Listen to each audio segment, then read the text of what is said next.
So, you know, not in this one, we're not just doing integrated environmental. We're going one more step uh, from the ahead from there.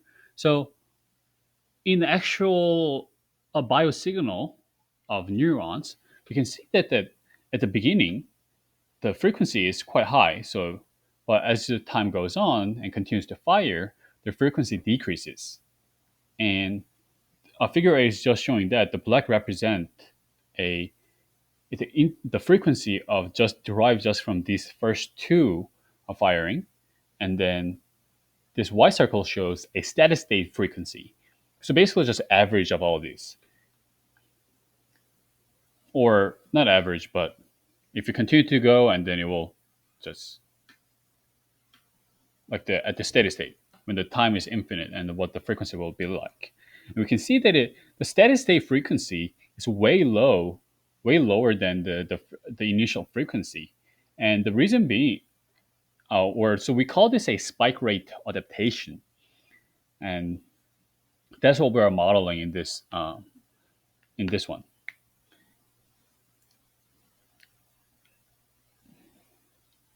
So on the just general integrated fire model uses this equation 5.8, but on the spike rate adaptation one, we're including extra current, this red box, and that is so this is the adaptation current, where Rm is a membrane resistance. This G is conductance, which is 1 over resistance, so it's a reciprocal of it. And SRA refers to spike rate adaptation. So this is spike rate adaptation conductance. So it makes sense because since this is just basically 1 over R, so this to cancel out, we still maintain the same voltage. So same unit, the same voltage unit. And then we have this V minus EK, where EK is the reversal potential of potassium ion.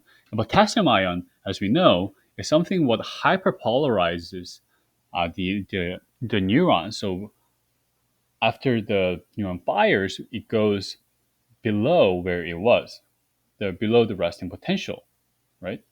So and because you drive the voltage below what the resting voltage, it will definitely take more time for it to come back up to the threshold voltage to shoot back again, which is quite intuitive and makes sense on why the potassium ion slows down the firing as it goes on. And this equation 5.14 shows really defines the conductance, as the spike rate adaptation conductance term. So this, if you solve it out, it becomes something like this. Um, but the point is that it has this e to the power of negative t term, which drives uh, exponentially to zero. So we're making this conductance to exponentially go to zero when t is enough time is given. And once it's zero, this term goes away and become like 5.8. So what it's saying is that once you if there's sufficient time in between the firing rate, it's going to be the same thing as 5.8.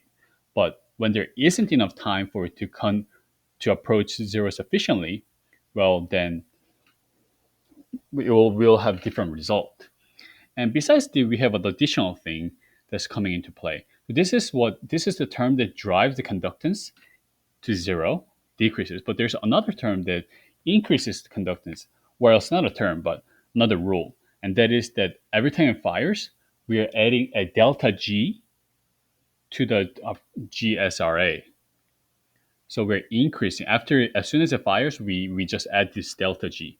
And because delta G is sufficiently big enough, you can see from this, that since it's a negative in it, we're gonna make this voltage low. So we'll see that. So we have similar system. We numpy, matplot, etc. We have this given parameter, time constant, the resting membrane potential, membrane resistance, initial membrane voltage, threshold, reset, peak, etc. In addition to those integrated fire model, we have the spike rate adaptation models as parameter, and that is we have this Rm over here, and then tau SRA, which is time constant. We have delta GSR, which is a spike rate adaptation conductance changes.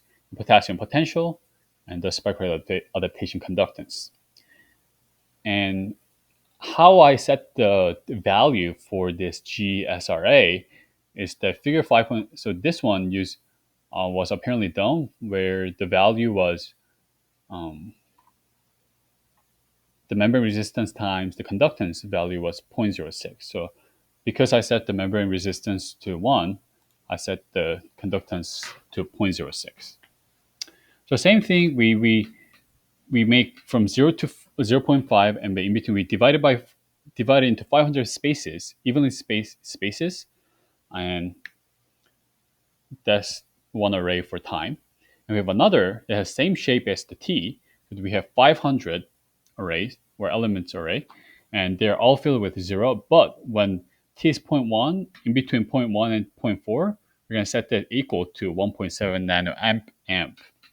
So that's our injected current. And then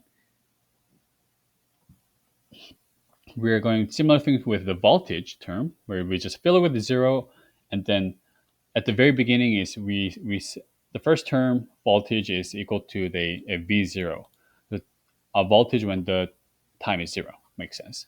Now another one that we're adding here is the conductance array. The same thing, um, just fill it with 0, and then we start with basically the initial conductance. So we have the similar while loop that solves equation 5.13, which has this extra term um, for our current or adaptation current. And then we have this, we solve it with Euler's method as usual. Exactly the same. And we have the same special term for um, firing and getting back to reset voltage. The one only thing that we're doing differently is the G, the conductance term. Every time it fires, we are adding delta G to our G, the conductance. So we're increasing it. And then after once it's all done within those, we're gonna solve this equation 5.14 that drives the conductance to 0 given enough time. And we're just solving with the Euler's method. And we're just recording what the conductance is in this array so we can later see what it looks like. So we just put it out, and we can see that spike integrate and fire model with spike rate adaptation, we see that the frequency is decreasing. It's pretty clear. And if you look at this time versus conductance model, we can see that we have this initial conductance, and it goes to 0 or exponential approaches 0. But when it fires, we add delta G, so it goes all the way up, and then it goes back to trying to approach 0.